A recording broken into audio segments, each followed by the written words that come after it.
പാറു പ്രസവിച്ച് ഇവിടെ വന്നതിന് ശേഷം ഞാൻ മുറ്റത്തെ പുല്ല് വരച്ചിട്ടില്ല. കാരണം പുല്ല് വരച്ച് നമ്മുടെ കയ്യിൽ എങ്ങനെയായാലും അഴുക്കാവും. കുഞ്ഞ് കരയോ എന്തെങ്കിലും ചെയ്താൽ ഓടിച്ചെന്നെടുക്കാൻ ഞാൻ മാത്രമേ ഉള്ളൂ.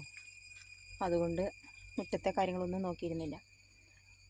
ഇപ്പം പിന്നെ മഴ പെയ്തിട്ട് നിറയെ റബ്ബറിൻ്റെ ഇല പറന്ന് വന്നിട്ട് അത് അങ്ങനെ കുറച്ച് ദിവസങ്ങളായി മുറ്റടിച്ചിട്ട്. അപ്പോൾ ഇന്ന് ഉച്ചവരെ അംഗൻവാടിയിലെ പരിപാടിയായിരുന്നു. അത് കഴിഞ്ഞ് വന്നിട്ട് ഇതാ ഈ വടക്കവശത്തെ മുറ്റം ഒന്ന് കാട് തെളിച്ചു എന്ന് പറഞ്ഞാൽ നിറയെ ഈ മുക്കുറ്റീനെ കൊണ്ടാണ് തോക്കണത്. നിറയെ മുക്കുറ്റി എന്ന് പറഞ്ഞാൽ നിറയെ മുക്കുറ്റി.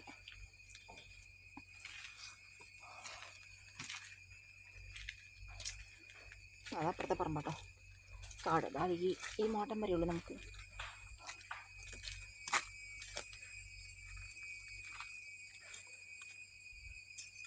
ഇനി ഇതാ ഈ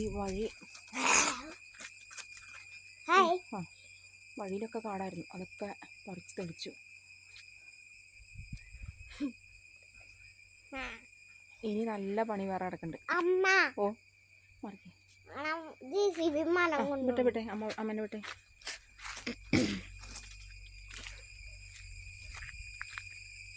ഇത് കാട് പിടിച്ച് പുല്ലായിരുന്നു. അപ്പോൾ ഇത് പശുവിൻ്റെ പുല്ല ആ പറമ്പിൻ്റെ ചേട്ടൻ നട്ടു വളർത്തിയേക്കണതാണ്. അപ്പോൾ ആ ചേട്ടൻ തന്നെ പറഞ്ഞു ഞാനത് വെട്ടിയെടുത്തോളാം, പശുവിന് കൊടുക്കാനായിട്ട് വീശിയെടുത്തോളാമെന്ന് പറഞ്ഞു. അപ്പോൾ എനിക്ക് അത്രയും പണി കുറഞ്ഞു കിട്ടി. ഇത് ഭയങ്കര കാടായിരുന്നു. ഇവിടെ എന്തെങ്കിലുമൊക്കെ വേണമെങ്കിൽ നട്ടുപിടിപ്പിക്കാം, ചെടികളോ എന്തെങ്കിലും ചെറിയ കൃഷി രീതികളോ. ഇനി കണ്ടോ, ഇവിടം തൊട്ട്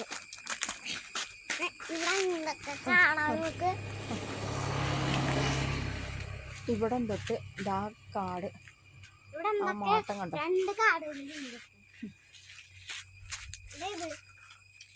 അതൊക്കെയാണ് ഇനി അടുത്ത ദിവസത്തെ പണികൾ.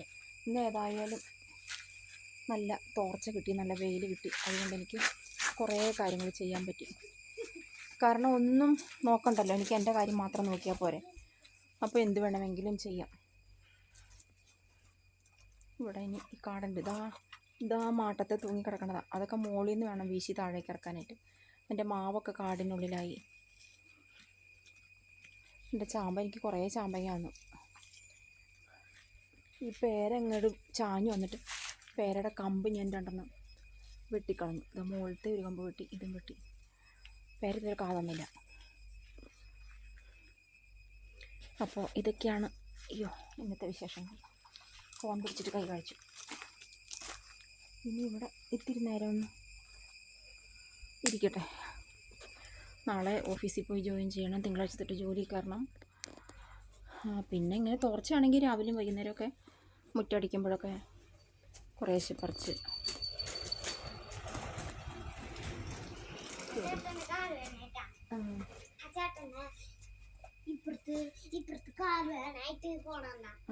അത് ചന്ദ്രാപ്പന കേബിൾ ടിവിയുടെ പൈസ പിരിക്കാൻ വേണ്ടി വരണതാണ്. അടുത്ത് വെയിൽ തുടങ്ങിക്കഴിഞ്ഞാൽ പിന്നെ ചൂട് പിന്നെ ബുദ്ധിമുട്ടാവും. മഴയാണെങ്കിൽ പുറത്തിറങ്ങാൻ പറ്റില്ല. അങ്ങനെ എന്തെല്ലാം പരാതി തീർന്ന സമയമില്ലല്ലോ മനുഷ്യന്മാർക്ക്. എപ്പോഴും ഓരോരോ പ്രശ്നങ്ങളുണ്ടാവും. ഇനി അകത്ത് കാരണം അകത്ത് കുറച്ച് പണികളുണ്ട്. പിന്നെ വിളക്ക് വയ്ക്കാനുള്ള സമയങ്ങളൊക്കെ ആവും. സമയം എത്രയാവും? 4 മണി കഴിയും തോന്നുന്നുണ്ട്. അപ്പോൾ നമുക്ക് രാത്രി കാണാം കേട്ടോ.